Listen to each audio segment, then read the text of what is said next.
報道に対して苛立っているような様子というのも滲んでいました。ハマスを滅ぼすという理由のもとにですね、非常に多くの民間人を巻き込んでいるのではないか。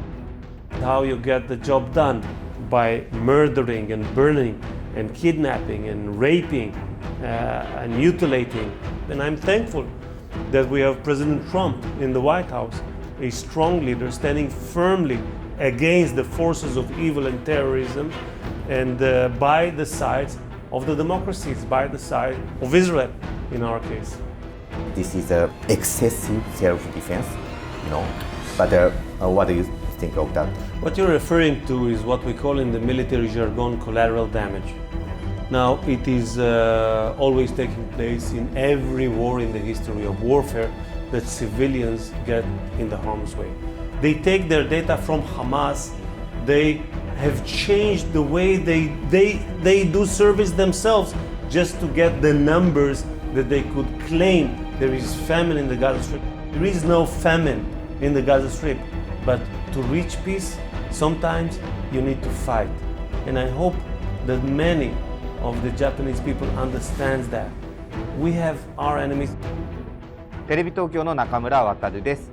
テレビではなかなか伝えきれない国際情勢に関するニュースを伝えているこのコーナーですが、今回は後ろにも写真写っていますが、ガザ情勢についてお伝えします。はい。まもなくですね、イスラム組織ハマスがイスラエルに対して奇襲攻撃を仕掛け、そこから戦闘が激化していったんですけども、その日から2023年10月7日から2年となります。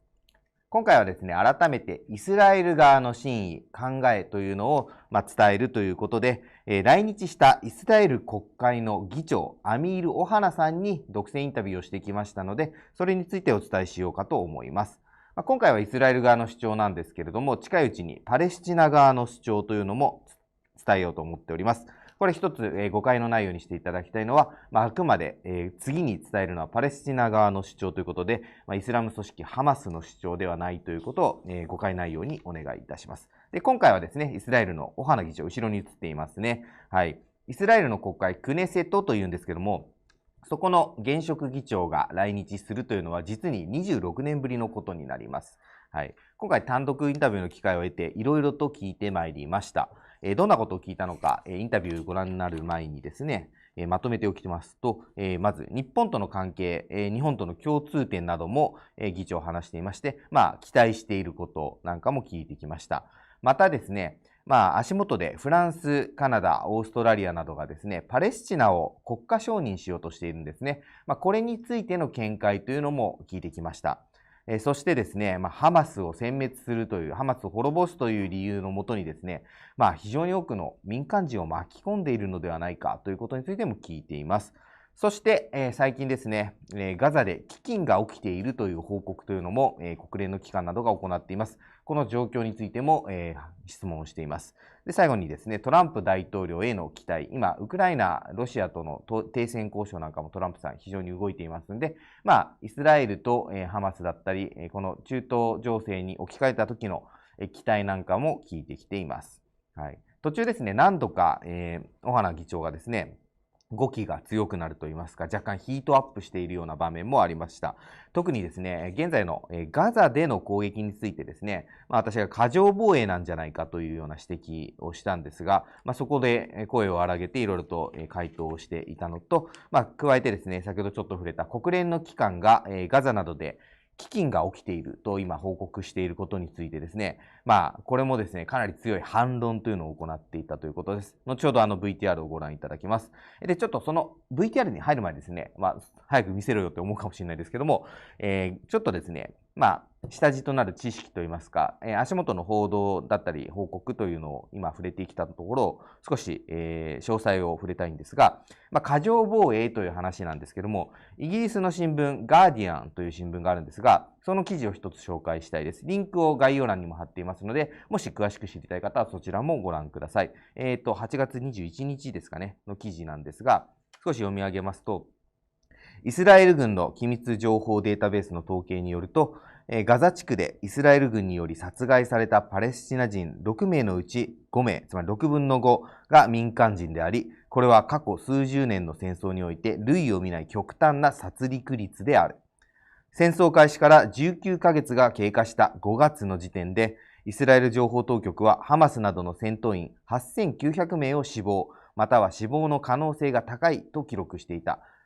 ガザ保健当局によれば、その時点でのイスラエルの攻撃によるパレスチナ人の死亡は5万3000人だったため、この犠牲者数には、戦闘員と民間人が含まれていて、イスラエル軍情報データベースに名指しされた戦闘員というのは、このうちのわずか 17% を占めていて、わずかというとあれですね、記事の通り読んでるんであれですが、死亡者の 83% が民間人であったということをこれは示しているんだということを書いていました。この数字についてですね、オハナ議長にもぶつけてくるとですね、これ強く否定していました。ただですね、具体的なイスラエル側が持っているという数字については示してはくれませんでした。どのような回答だったか、後ほど VTR をご覧ください。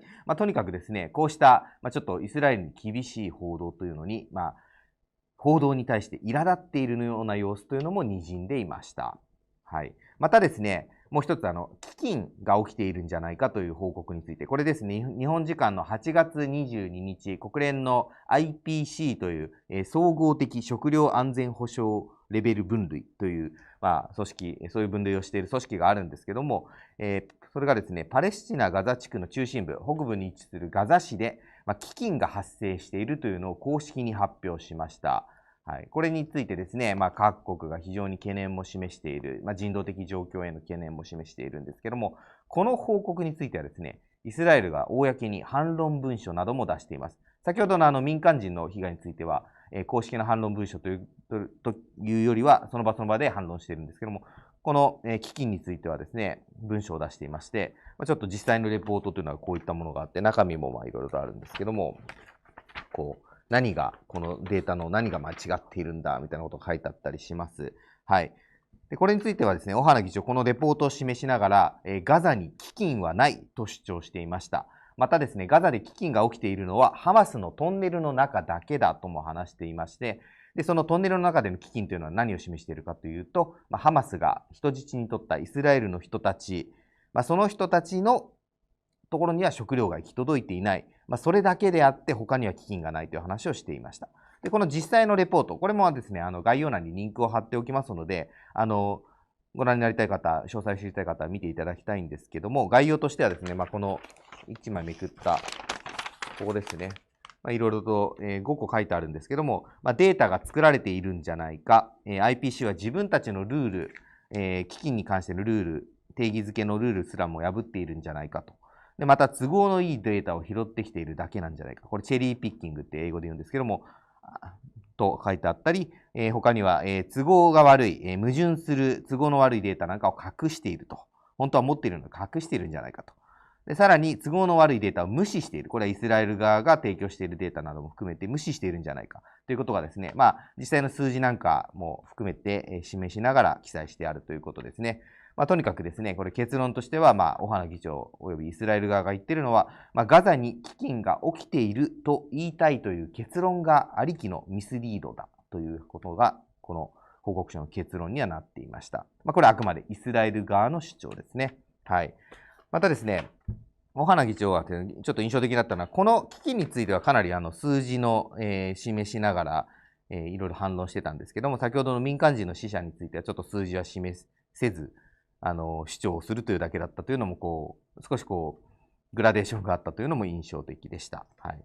いずれにしてもですね、このようにですね、国連が発表しているデータだったり、いわゆる西側メディアが発表している報道、アメリカを除くと言いますかですね、アメリカはどちらかというとよくイスラエル寄りと言われますので、メディアの報道についても、イスラエル側の主張というのが、それぞれ違った見解というのがあるように感じました。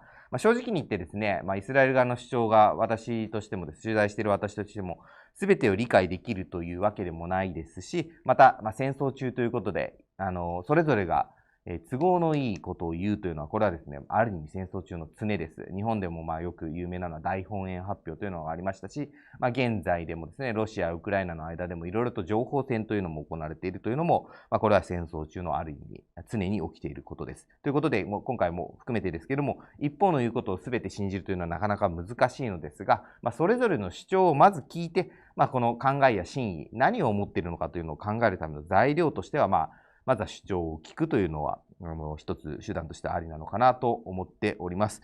次回はですね、パレスチナについての、パレスチナ側の主張というのも伝えますが、まずは今回はイスラエル国会のオハナ議長のインタビューのほぼフルバージョンでお伝えしますので、こちらの VTR をご覧ください。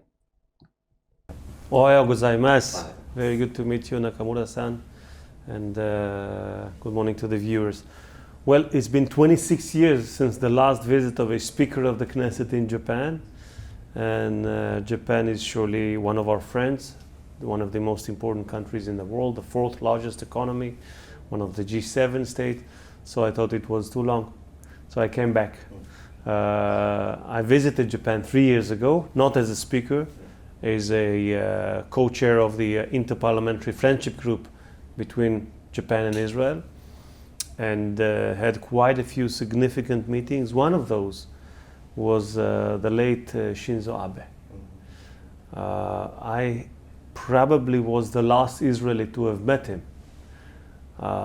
This giant leader has paved the way, the bridges between Israel and Japan, together with Prime Minister Netanyahu, and they are the architects of the renewal relations between Israel and Japan. We want to continue their path. So I met him a few weeks before he was assassinated. He was a great leader. So after 26 years, I thought it is a good chance for the Speaker of the Knesset to come visit his counterparts, which I have, both houses. Also Minister of Defense, Minister of Economic Security, the Parliamentary Association on the issue of the abductees to North Korea, which we are facing a similar situation now when we have hostages taken by Hamas to Gaza, which we are committed to return as soon as possible. And I'm grateful for Japan that has always said and called for the immediate release of the hostages held by Hamas.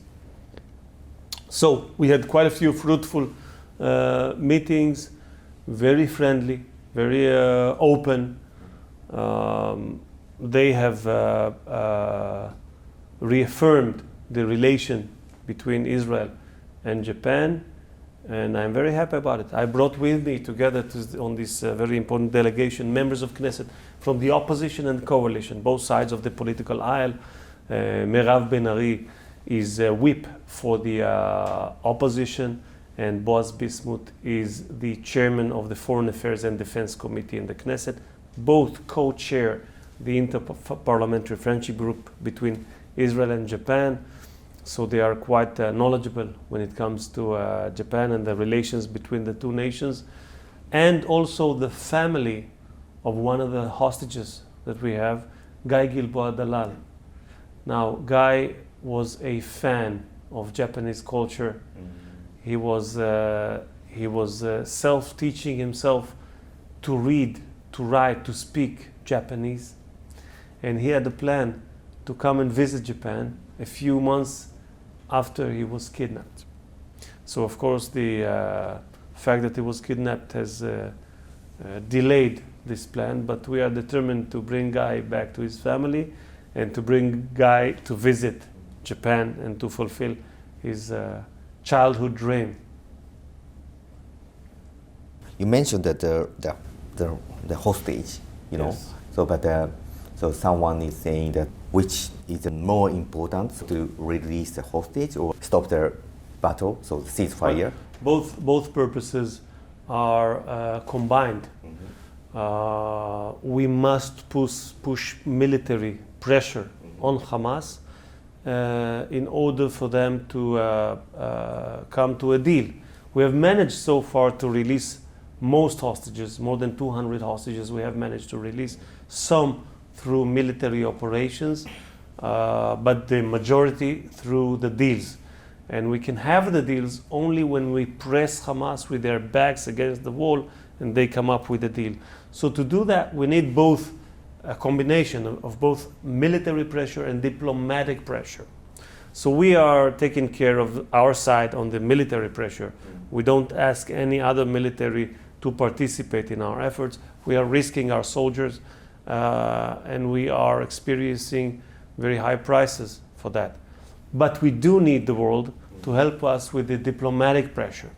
Because whenever a leader speaks in light of October 7th and during this war of the idea that is so-called the two-state solution, by recognizing a Palestinian state, the message is very clear in our region. Everyone understands that this is a reward to Hamas for the atrocities of October 7th. And Hamas is the triumph of October 7th. It is a very bad message. It's a bad message not only for us as Israelis, but it's a bad message to the world, because there are terrorist organizations throughout the world and they get it that this is how you get the job done, by murdering and burning and kidnapping and raping and mutilating. This is how you get your goals. I don't think the world wants and needs that kind of dangerous, devastating message. Now, at the moment, France and Canada and some countries are gonna recognize Palestine as a statehood. How do you see that? Weak leaders, weak leadership, appeasers.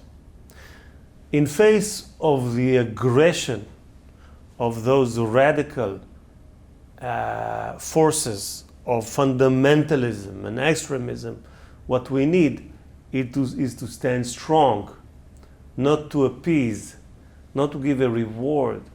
And this is how I see the decision of those countries.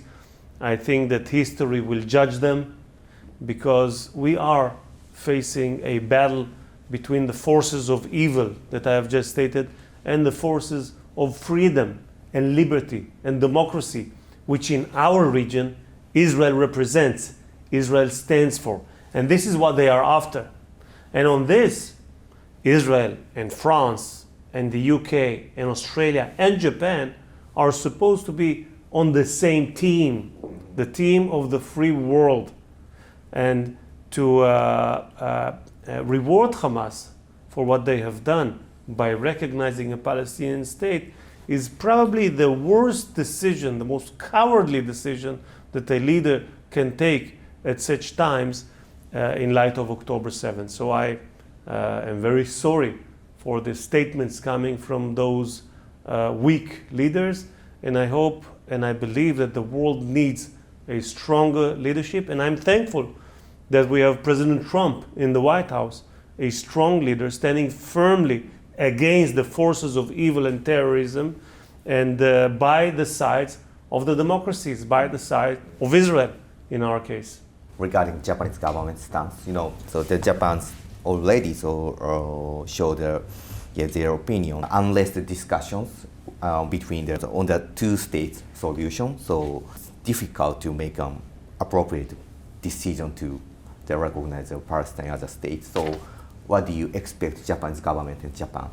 Well, one of the most important foreign ministers in the world told me in our meeting, we will not recognize a Palestinian state before Israel does. No. I think the understanding should be that the Israeli-Arab conflict will not be resolved in European continents or capital cities, in foreign countries. The Israeli-Arab conflict will be resolved on the ground by the Israelis and the Arabs. And the fact of the matter is that Israel has extended its hand in peace since day one. And we have managed to reach quite a few peace treaties and peace agreements with Arab countries. I was fortunate enough to be a minister in the government that signed the Abraham Accords with 4 Arab countries. And we were on the verge of expanding the circle of peace even further. as October 7th occurred. We didn't start this war, it was forced upon us. On October 6th, people need to remember that. On October 6th, children were sleeping peacefully in their beds, both in Gaza and in the Gaza envelope. There was no claim of a humanitarian situation on October 6th. It was Hamas launching the brutal attack on October 7th morning that broke the silence, and we are obliged. We don't have a right to defend our civilians. We have an obligation to defend our civilians, and this is what we are doing ever since. And we have an obligation to return the 50 remaining hostages that are still held by Hamas. Now, the war could end today if Hamas surrender their weapons and return the hostages. The war ends. That's it. But they refuse to do so. So we are going to force them, as the terrorist organization that they are, we're going to force them to do that, and we are committed to security and to coming back to the circle of peace. This is what we are aimed to do. I understand you have the right of self-defense against Hamas. As I said, it's not a right, it's an obligation. Obligation, okay, Yes. sure. But so recently at least 20 people were killed by Israel attack at hospital in the south of Gaza, so Han Yunis. These casualties include some journalists from the AP news agency, or how can I say that? But this is excessive self-defense, But what do you think of that? What you're referring to is what we call in the military jargon collateral damage. Now, it is always taking place in every war in the history of warfare that civilians get in the harm's way. Of course, we are obliged and we are committed to keep what we call collateral damage as low as possible, but it is never zero. In the history of warfare, it has never been zero. The fact of the matter is that the numbers that we present when it comes to civilians versus terrorists are very low. Very little civilians comparing to other wars in the history of warfare. What percentage? We don't have the exact number, but we can tell you that some of those that Hamas claims are journalists took part in the attack of October 7th. So they used journalists, they used humanitarian people of UNRWA, so-called, to kidnap and to kill Israeli civilians, and then they say Israel kills civilians. If we could have found a way to isolate Hamas from the civil population in Gaza, the war would end in between 2 days to a week. That's it. This is the ratio between the strength of the IDF and Hamas. But of course, Hamas, understanding that, does not only commit a war crime when they target civilians with every missile. For them, it's not collateral damage. For them, it is the purpose to target civilians. But they are doing so operating from heavily populated residential areas, expecting the women and children and innocent men of Gaza to be used as their human shields, and the world's hypocrisy and the UN's hypocrisy to be used as their Iron Dome. We cannot afford that because we need to protect our civilians. We're doing our utmost efforts to avoid as much as possible, not zero, but as much as possible, collateral damage. We do not target civilians. We do not wish for any civilians to get in the harm's way, but war is war.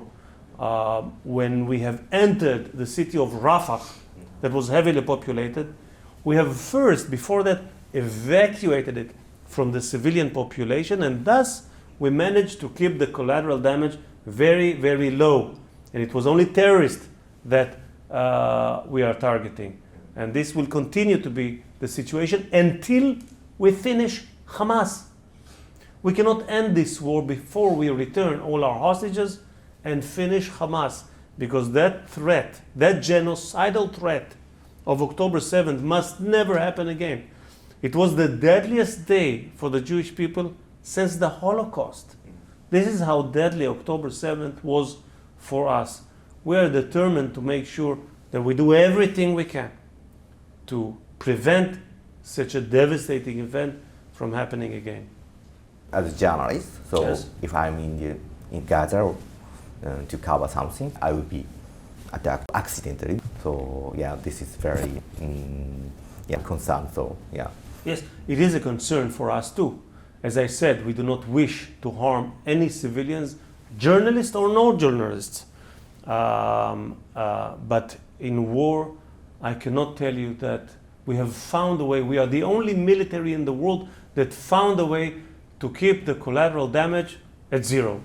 I cannot tell you this.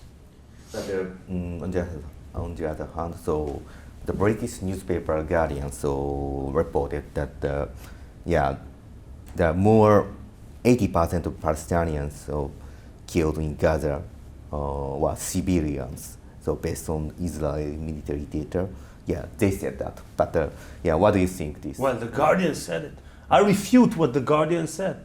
I refuse to accept it. It is not the fact of the matter.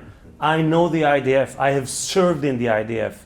I know how it operates. I am monitoring the actions of the IDF as a parliamentarian and as a civilian, because we have an open society that is and free journalism.